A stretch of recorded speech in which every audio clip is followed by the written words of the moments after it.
Hai hai hai, welcome to our podcast Bising Bincang Asik bersama Tata dan juga temanku Anini akan menemani Wilbis pada podcast kali ini. Wait. Kamu tadi nyebut Wilbis, itu emang panggilan buat siapa sih, Kak? Oh iya, belum pada tahu ya. Jadi Wilbis itu singkatan dari Will Being Enthusiast, which is panggilan buat para pendengar kita yang pastinya nanti tuh antusiasin buat dengerin tentang Will Beingness di podcast kita kali ini. Ngomong-ngomong, kita tuh mau bahas apa sih di Bising kali ini?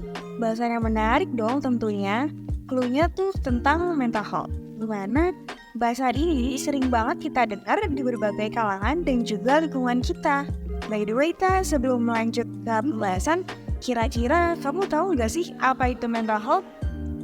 Tahu dong Din, jadi menurut World Health Organization, mental health itu adalah keadaan kesejahteraan di mana individu itu dapat merealisasikan potensi mereka sendiri, dapat mengatasi tekanan kehidupan yang normal, dapat bekerja secara produktif dan bermanfaat, serta dapat memberikan kontribusi bagi komunitasnya, Din. Nah, itu tadi Wilbis pengertian mental health yang udah disebutin Tata.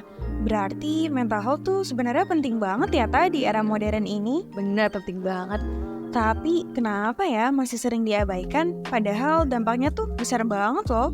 Bener sangat sekali kan Wilbis, isu-isu penting kayak gini tuh kayak masih banyak gitu diabaikan dan kayak tuh kurang promosi gak sih Din? Iya kurang promosi deh. Nah, maka dari itu Wilbis, podcast kita kali ini akan ngebahas tema Protecting and Promoting Positive Mental Health in the Workplace. Kenapa sih Din di tempat kerja? Nah, jadi karena pada kenyataannya itu banyak banget permasalahan di tempat kerja karena faktor mental health loh Din. Bener tuh bahkan ya menurut data dari WHO, depresi dan juga kecemasan tuh penyebab utamanya ya dari disabilitas di seluruh dunia. Bayangin hampir 1 miliar orang hidup dengan gangguan mental. 1 miliar orang? Duh, angka ini sangat mengkhawatirkan dong berarti.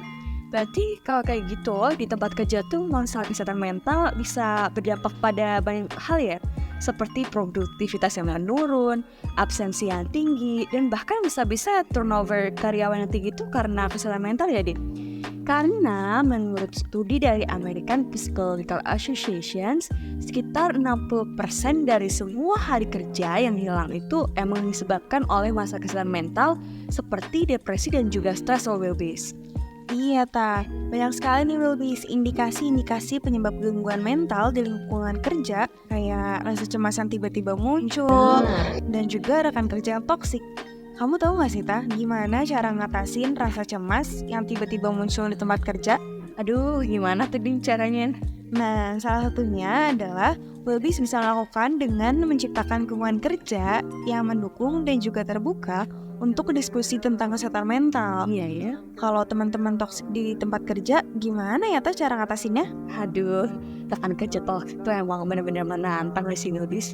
Tapi Din, kita tuh bisa tetap tenang, profesional dan juga tegas. Dan pastiin juga ya Wilbis untuk mengkomunikasikan dengan jelas terkait gimana perilaku mereka yang dapat mengganggu pekerjaan kalian Wilbis, sambil menetapkan batasan yang jelas tentang apa yang dapat diterima di tempat kerja.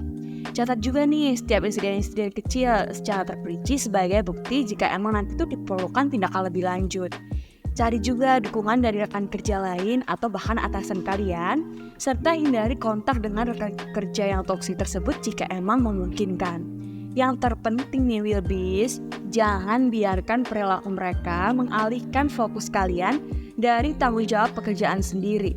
Jika nanti situasinya emang gak kunjung membaik, pertimbangkan juga ya untuk melaporkannya kepada pihak yang berwenang dengan bukti-bukti yang Wilbis miliki. Gitu Din caranya. Gitu. Tapi Din, pasti ada beberapa cara gak sih untuk sebuah tempat kerja tuh bisa mengurangi resiko-resiko gangguan mental yang bisa dialami oleh karyawannya? Tentu dong sebuah perusahaan bisa mengadakan pelatihan atau seminar tentang kesehatan mental dan juga menyediakan layanan konseling.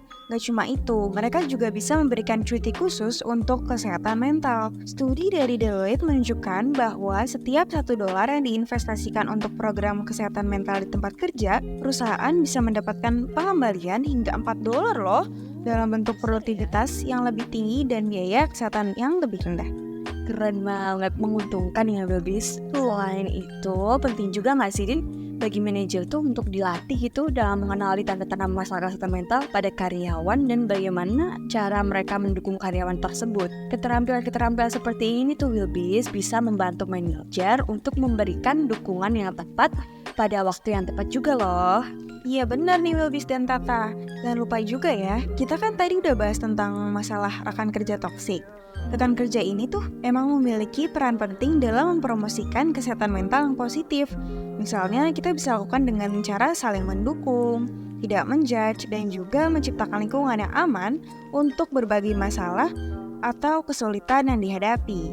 Bener tuh Wilbis yang disampaikan sama Dede tadi. Bahkan ya, menurut Mental Health Amerika, karyawan tuh emang merasa didukung dan dihargai dan bekerja tuh bisa memiliki tingkat stres yang lebih rendah gitu loh. Dan juga lebih termotivasi untuk bekerja. Jadi menciptakan budaya kerja yang mendukung itu sangat penting loh Wilbis. Benar tuh Wilbis. Ngomong-ngomong, ada beberapa data menarik juga nih yang mungkin bisa membuat kita lebih sadar akan pentingnya kesehatan mental di tempat kerja loh Wilbis. Oh iya, data seperti apa tuh Din? Jadi sebuah studi yang dilakukan oleh Gallup menunjukkan bahwa karyawan yang merasa stres di tempat kerja memiliki 37% peluang lebih besar untuk mengalami sakit fisik dibandingkan dengan mereka yang merasa lebih bahagia di tempat kerja.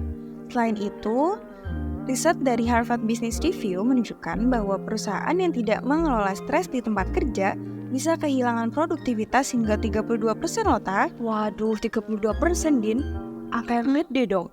Artinya, tidak hanya kesehatan mental ya yang terganggu, tapi juga kesehatan fisik juga. Penting banget nih Wilbis buat perusahaan untuk mulai lebih memperhatikan kesehatan mental karyawan mereka.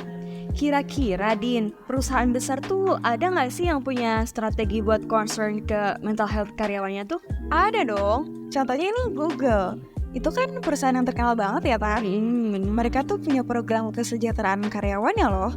Mereka punya banyak fasilitas yang mendukung kesehatan mental, seperti ruang relaksasi, layanan konseling gratis, dan juga program pelatihan mindfulness. Gak cuma itu nih Wilbis, Microsoft juga punya inisiatif yang keren loh. Mereka memberikan Wellbeing Days, yaitu hari-hari khusus di mana karyawan bisa mengambil cuti untuk melakukan aktivitas yang mendukung kesejahteraan mereka, seperti meditasi atau aktivitas fisik. Waduh, menarik banget ya. Kalau misalkan perusahaan-perusahaan gede seperti itu bisa memberikan kepedulian mereka terhadap kesehatan mental karyawannya. Mestinya ini tuh bisa jadi inspirasi nggak sih Din buat perusahaan-perusahaan lain untuk mengikuti jejak yang sama. Betul, Kak. Nah, selain perusahaan, kita juga perlu membahas tentang stigma dan mitos yang masih ada di sekitar isu kesehatan mental di tempat kerja. Contohnya nih, ada anggapan bahwa orang dengan masalah kesehatan mental itu berbahaya atau tidak produktif. Mitos gak sih, Tah? Duh, itu bener banget. Itu tuh mitos gak sih? Itu tuh mitos yang paling berbahaya dan bisa menyebabkan orang tuh enggan untuk terbuka tentang kondisi mereka. Padahal ya, dengan dukungan dan juga pengobatan yang tepat, mereka tuh masih bisa loh tetap produktif dan bahkan bisa sukses dalam karir mereka. Bener sekali nih, Ta. Faktanya, beberapa orang dengan kondisi mental seperti depresi atau ADHD malah memiliki kelebihan tersendiri dalam hal kreativitas, fokus, dan pemecahan masalah loh Wilbis. Yang terpenting adalah lingkungan kerja inklusif dan mendukung kebutuhan mereka. Setuju banget. Kita tuh emang harus tetap kerja untuk menghilangkan stigma dan juga mitos-mitos tersebut, serta mempromosikan pemahaman dan juga empati yang lebih besar tentang isu kesehatan mental di tempat kerja. Tapi Wilbis, kalau perusahaan aja nih udah ngasih fasilitas yang luar biasa kayak Google dan juga Microsoft tadi, mental health diri sendiri jangan dilupain ya. Karena setiap individu tuh juga bertanggung jawab untuk menjaga kesehatan mentalnya sendiri. Hal-hal sederhana seperti olahraga teratur, istirahat yang cukup, dan juga menjaga gaya hidup yang sehat tuh bisa membantu meningkatkan kesehatan mental kita loh Wilbis. Bener banget nih Wilbis. Dan jangan lupa juga ya untuk tidak terlalu keras pada diri sendiri. Kadang kita ini perlu istirahat sejenak untuk mengisi ulang energi mental kita loh. Jaga komunikasi yang baik dengan keluarga dan teman juga bisa menjadi cara yang efektif untuk menjaga kesehatan mental kita. Mereka bisa menjadi support system yang baik buat kita saat kita merasa terbebani. Bener banget, support system tuh emang sepenting itu ya Din ya. Betul. Terakhir nih Wilbis, pesannya akan aku dan juga Dini sampaikan adalah jangan pernah menganggap remeh masalah kesehatan mental ya Wilbis. Jangan pernah merasa juga untuk malu atau takut untuk terbuka dan mencari bantuan jika emang Wilbis tuh mengalami masalah kesehatan mental. Justru dengan Wilbis terbuka, kita tuh bisa mendapatkan dukungan yang dibutuhkan. Kita semua memiliki tanggung jawab untuk menciptakan lingkungan kerja yang inklusif, tidak menjudge, dan saling mendukung dalam hal kesehatan mental Wilbis. Singkirkan tuh stigma dan juga mitos-mitos yang gak penting seputar isu kesehatan mental di tempat kerja. Orang-orang dengan kondisi mental itu masih bisa tetap produktif dan sukses kok dengan dukungan yang tepat. Tidak hanya itu, Wilbis. Membaikkan kesehatan mental di tempat kerja juga harus dimulai dari diri kita sendiri. Kita juga harus bisa jaga gaya hidup sehat, olahraga teratur, dan istirahat yang cukup untuk menjaga kesehatan mental. Wilbis harus bisa menjadi teman yang baik dan juga pendukung bagi rekan kerja yang mungkin sedang mengalami masalah kesehatan mental. Sedikit kepedulian kita bisa berarti banyak loh buat kesehatan mereka. Kesehatan mental nih bukan sesuatu yang harus disembunyikan ya, atau dianggap tabu. Kita harus bisa semakin terbuka, karena semakin kita terbuka, semakin besar kemungkinan untuk menciptakan lingkungan kerja yang sehat dan positif. Jangan pernah ragu juga untuk mencari bantuan profesional jika kita merasa masalah kesehatan mental kita sudah di luar kendali. Gak ada salahnya loh Wilbis dengan mencari bantuan. Ingat juga nih, bahwa setiap individu memiliki kekuatan dan potensi untuk mengatasi masalah kesehatan mental dengan dukungan yang tepat di lingkungan yang tepat. Benar banget. Jadi itu tadi ya Wilbis pembahasan kita tentang Protecting and promoting positive mental health in a workplace. semoga bermanfaat ya buat para Wilbis-Wilbis sekalian yang emang lagi menempuh karir atau berencana untuk bekerja di sebuah perusahaan. Jangan lupa juga Wilbis untuk terus menjaga kesehatan mental untuk diri kita sendiri dan juga orang-orang di sekitar ya. Let's protect and promoting positive mental health in a workplace Wilbis. See you!